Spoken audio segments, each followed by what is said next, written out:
Myself, Dr. R. Sharma, PhD in Yoga Science.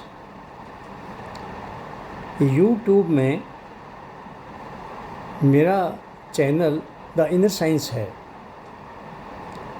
आज मैं अपने चैनल द इनर साइंस के पोर्शन बी को शुरू कर रहा हूँ, जिसका सब्जेक्ट है the inner science, the yoga science, जिसका मेन ऑब्जेक्टिव है to awaken the people by the inner science to change the systems of the country. मेरे चैनल के बी पोर्शन का ये पार्ट फर्स्ट है, पोस्ट 25 है, -1 है। आज से मैं अपने चैनल द इनर साइंस के द्वारा the inner science, the yoga science को स्टेप बाय स्टेप साइंस के रूप में प्रकट करूंगा। लेकिन आज सबसे पहले मैं yoga science, the inner science के बारे में दो चीज़ें स्पष्ट करूंगा। पहली चीज़ तो ये है कि हमारा भारत देश विश्व गुरु था। सवाल है, हमारा भारत देश विश्व गुरु था, किस कारण था? उसका कारण था हमारा एजुकेशन सिस्टम, हमारी संस्कृति। अब सवाल पैदा होता है कि एजुकेशन सिस्टम जो हमारा था और हमारी संस्कृति थी, उसके कारण ये कैसे हो गया? इसलिए हो गया कि हमारे भारत की एजुकेशन सिस्टम और संस्कृति की जड़ में the inner science, yoga science थी, जो हमारी एजुकेशन सिस्टम और संस्कृति को खींच रही थी।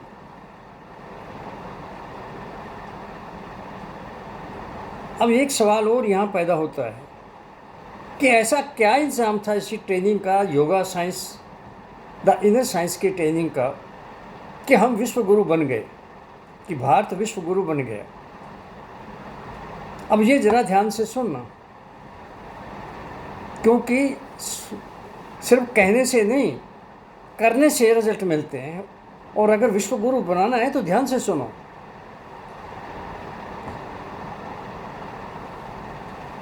हिमालय के 15,000 फुट की ऊंचाई से ऊपर हेमकुंड पर्वत से लेकर कैलाश पर्वत तक का जो मार्ग है, इसे अंतर्मार्ग, अंतर्ज्ञान मार्ग, ज्ञानगंज कहते थे, जिसका हेडक्वार्टर कैलाश पर्वत पर तिब्बत की ओर था और उसका नाम था संबल।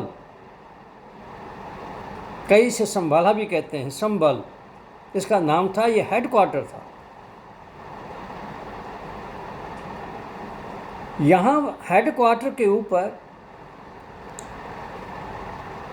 20 साल की योगा साइंस की ट्रेनिंग दी जाती थी। यहाँ पर 2 यूनिवर्सिटियाँ थी। एक तो यूनिवर्सिटी थी द मटेरियल साइंस की यूनिवर्सिटी, प्रकृति विज्ञान की यूनिवर्सिटी, दूसरी योग विज्ञान की यूनिवर्सिटी, योगा साइंस की यूनिवर्सिटी। यहाँ 20 साल तक ट्रेनिंग दी जाती थी। और ट्रेनिंग्स जो थे, उनकी सिलेक्शन कैसे होती थी? वो अपने अंदर पहुँचे हुए थे, उनकी थर्ड आई जब खुल जाती है तो ओरा को पढ़ सकते हैं कि हर एक का ओरा कैसा है। सबसे ज़्यादा पावरफुल ओरा नीला होता है। उन्होंने अपने आदमी फैलाए हुए थे, और वो जिस बच्चे में जो 5 साल का हो, जो 5 साल का बच्चा हो, सबसे ज़्यादा स्ट्रॉन्ग ओरा हो, उसको सेलेक्ट करते थे। पर उसके माँ बाप से पूछ करके फिर ले जाते थे ऊपर 20 साल की ट्रेनिंग देने के लिए। वो आदमी एक तरह से समाज सेवा के लिए, सर्वत के भले के लिए तैयार किया जा रहा था।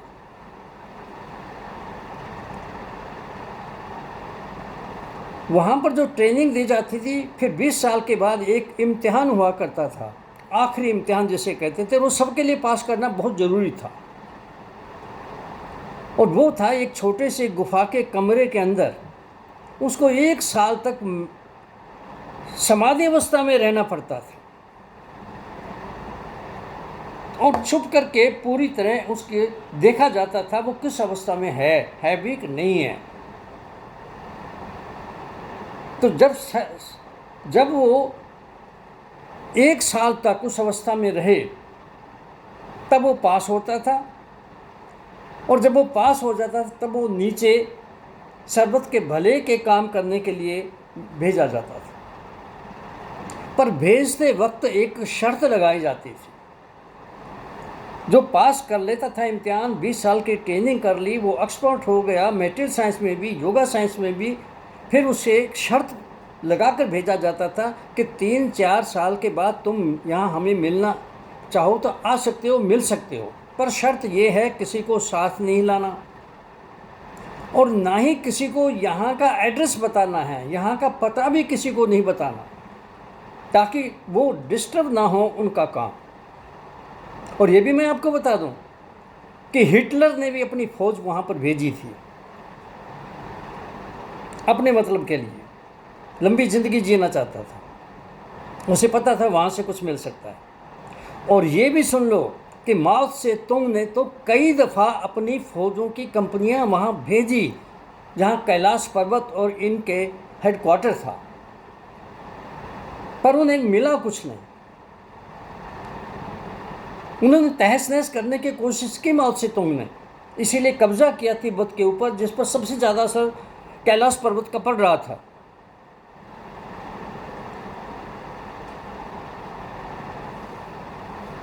अब दूसरी बात यह है कि वहाँ पर जो हेड क्वार्टर कैलाश पर्वत के पास था, संभाला,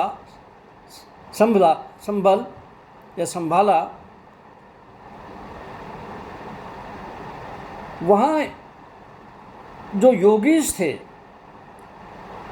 वो योगा साइंस में तो बहुत आगे थे ही, एक्सपर्ट और बहुत आगे थे ही, पर वो मेटेरियल साइंस में भी हमारे मॉडर्न जो साइंटिस्ट थे दुनिया के उनसे आगे थे, और समय समय पर उनको यहाँ नीचे भेजा जाता था दुनिया में बुराई से बचाने के लिए। खास करके उस वक्त कुछ आदमी भेजे जब दुनिया के अंदर साइंटिस्ट एटम बम बनाने की प्लानिंग कर रहे थे।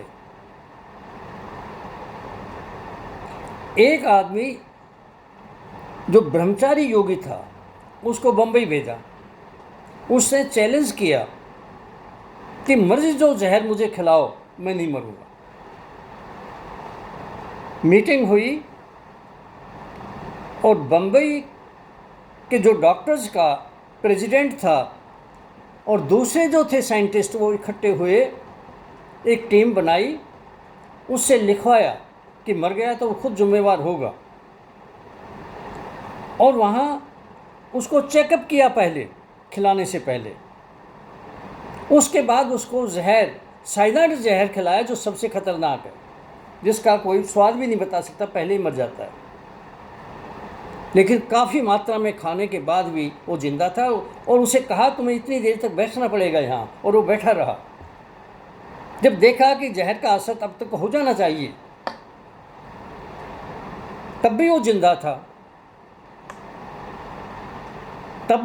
था, तो जो डॉक्टर दाते था उसका नाम, जो चेयरमैन था, उसे किताब लिखी द सीक्रेट कुंडलनी पावर, और सारी डिटेल इस चीज़ की उसमें लिखी हुई है। जिस वक्त प्लानिंग बन रही थी एटम बम, हाइड्रोजन बम बनाने की दुनिया के अंदर, उस वक्त विशुद्धानंद को भेजा गया, जिसे गंधी बाबा कहते थे, जिसके शरीर से सुगंधी निकलती थी कमल की, काशी में भेजा और इन्हें इजाज़त दी कि तुमने कुछ ऐसे करतब करके दिखाने हैं जो वो नहीं कर सकते जो साइंटिस्ट हैं दुनिया के अंदर बड़े बड़े, क्योंकि हमने अपने आप को दिखाना है कि हम उनसे आगे और हमारी वो बात मान जाएं और एटम बम ना बनाएं। तो काशी में वो गया विश्वदानंद, और जब वह ये बात फैल गई कि सूर्य की किरणों से वो रुई से गुलाब का फूल बना देता है, तो साइंटिस्ट सारी दुनिया के इकट्ठे हुए और अमेरिका के एक साइंटिस्ट की ड्यूटी लगाई कि तुम जाओ काशी और इसकी पड़ताल करो कि ये कैसे होता है। तो वो आया काशी, और काशी में संस्कृत विश्वविद्यालय था, यूनिवर्सिटी थी, जिसका हेड कविराज गोपीनाथ था। कविराज एक सबसे बड़ी उपाधि है जो पीएचडी से भी ऊपर है, और वो सबसे बड़ा ज्ञाता था अध्यात्म का उस अपने टाइम के अंदर। तो जो अमेरिका का साइंटिस्ट आया था वो पूछता पूछता उसी के पास गया और कहा कि मैं मिलना चाहता हूँ। तो कविराज जो थे उसके साथ गए, टाइम ले लिया और उसे कहा कि तुम उसे ये कहना थोड़ी सी रुई ले आए। तो रुई लेकर के दूसरे दिन वो वहाँ पहुँच गए। वहाँ पर जब वो पहुँचे तो कहा भाई तुम रुई लाए हो? उसे रुई दे दी। उसने कहा बैठ जाओ। उसने एक अपना यंत्र निकाला जिसमें 360 किरणें पड़ती थी सूरज की, और सूरज की किरणों से इन सभी चीज़ों का निर्माण होता है। तो सूरज की सफ़ेद किरणों से बेस का निर्माण किया उसने, फूल के बेस का।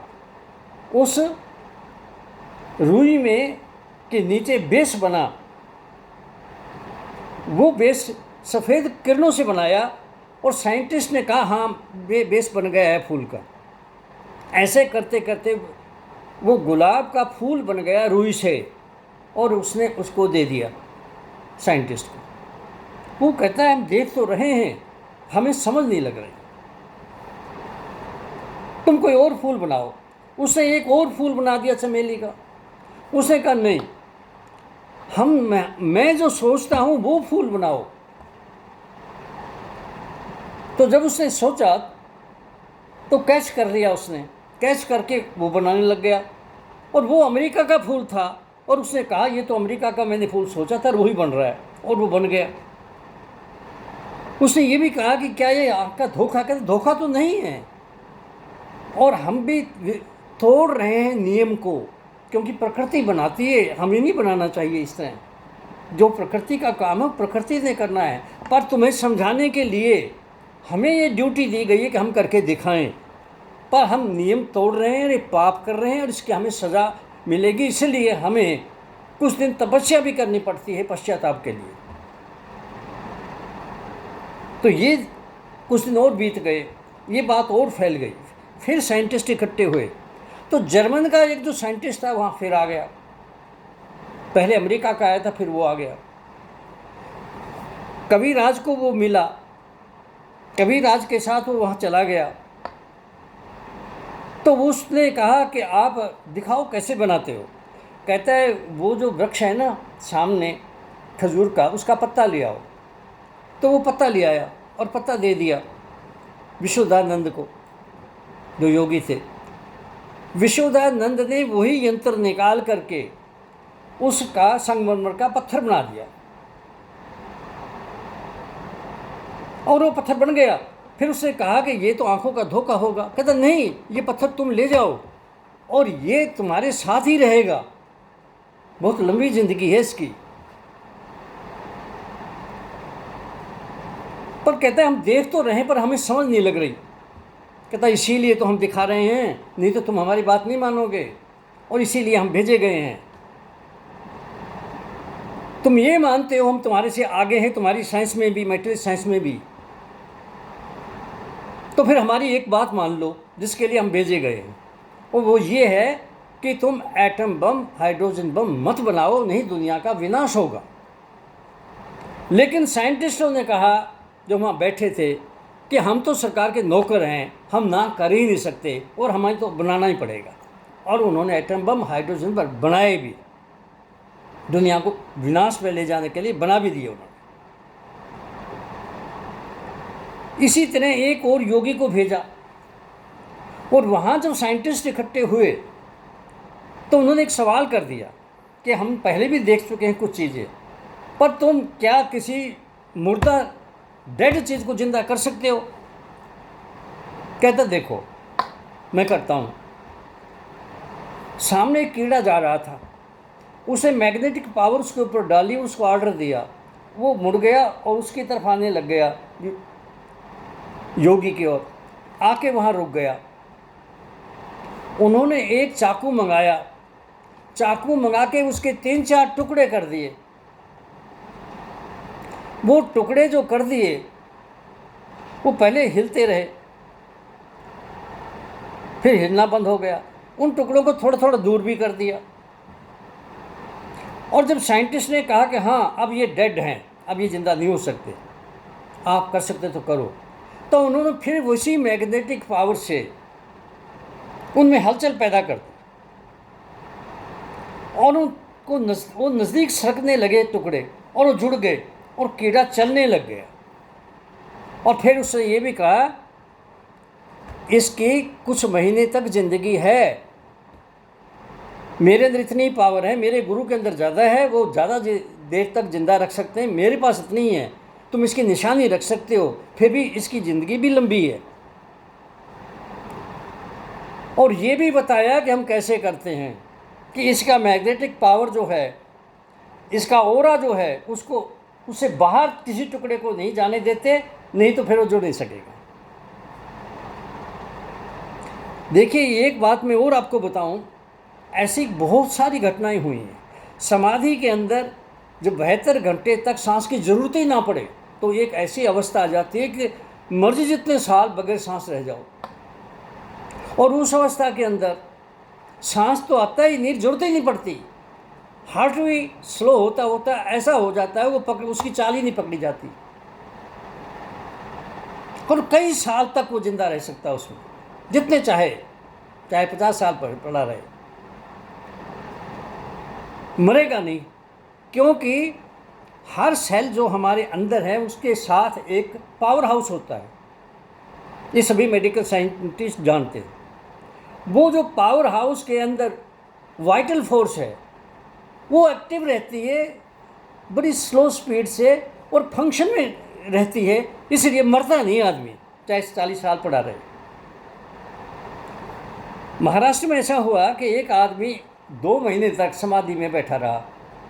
अब समाधि की तो वो अवस्था थी, ना तो उसका सांस चल रहा था, ना हार्ट चल रहा था, लोगों ने सोचा वो मर गया। उन्होंने क्या किया कि भाई ये तो मर गया साधु संत ये योगी, तो उन्होंने गड्ढा खोदा, वहाँ पर एक समाधि बनाई, वहीं बैठा दिया समाधि में और भर दिया गड्ढा। अब टाइम तो बीत गया 30 साल का, आदमी भी बदलते गए, तो जिसके पास मकान था उसे ज़रूरत होगी, उसने वो चीज़ खोदनी शुरू की वहाँ से। तो जब चोट पड़ी सिर की साइड में तो वो उसको होश आया, हिल गया, फिर उसने देखा रे अंदर तो एक आदमी है और हिल रहा है, वो जिंदा है। तो ये 30 साल पहले यानी 1890 में वहाँ गड्ढे में रखा गया था, और 1920 में बाहर निकाला। 30 साल वहाँ रहा, और निकालने के बाद भी वो 20 साल और जिया। तो ये चीज़ें होती हैं, पर ये मिरेकल्स के तौर पर नहीं दिखाई जाती, लेकिन साइंटिस्टों को समझाने के लिए कि वो समझ आएँ कि हम उनसे आगे हैं साइंटिस्ट में, हमारी बात मान लो और गलत काम मत करो, रोकने के लिए ये करते थे, उसका पश्चाताप भी करते थे।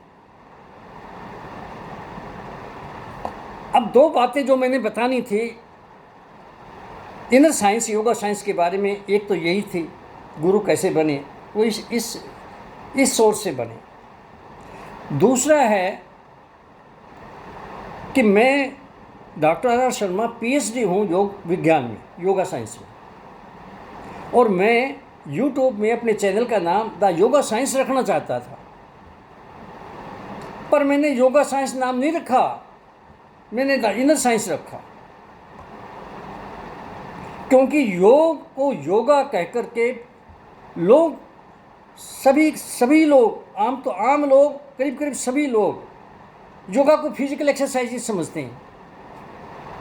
और अगर मैं योग के साथ या योग के साथ साइंस भी लगा दूं, योगा साइंस, तो भी वो उसे फिजिकल एक्सरसाइज ही समझेंगे। इसलिए मैंने द इनर साइंस रखा, क्योंकि इनर साइंस का टेक्निकल नाम ही योगा साइंस है। और जब मैं क्लियर कर दूंगा योगा इनर साइंस क्या है, तो पता लग जाएगा कि तो योगा साइंस ही और इनर साइंस तो एक ही चीज़ है। और जो योगा है वो तो फिजिकल एक्सरसाइजेज है, उनका कोई ताल्लुक योग विज्ञान से नहीं है। योग से, योग विज्ञान से कोई ताल्लुक नहीं है। उनका योगिक वे, योगिक मेथड, योगिक टेक्निक, योगिक प्रोसेस से बिल्कुल कोई लेना देना नहीं है, बिल्कुल ही कोई लेना देना नहीं है। इसलिए मैंने योगा साइंस नाम रखा। अब आगे से मैं डायरेक्टली पकड़ूंगा द इनर साइंस को प्रकट करने के लिए, समझाने के लिए। लेकिन आज लास्ट में मैं 2 स्लोगन्स हैं, 2 घोषणाएं थी जो हमारे ऋषियों ने, मुनियों ने, साधुओं ने, संतों ने, योगियों ने, इनर साइंटिस्ट, योगी जो है इनर साइंटिस्ट, उन्होंने, पीर गुरुओं ने, पीर पैगंबरों ने की थी। और वो रिजल्ट थी योगा साइंस का, द इनर साइंस का। और वो क्या थी? पहला स्लोगन था सर्वे भवन्तु सुखिनः, सर्वत का भला हो। और दूसरा था वसुधा एव कुटुंबकम, ये सारी धरती ही हमारा परिवार है। ये रिजल्ट है योगा साइंस का, और इसी के जरिए ये आ सकता है ये सोच। अब नेक्स्ट टाइम में मैं directly in the inner science को पकड़ूंगा। थैंक्स।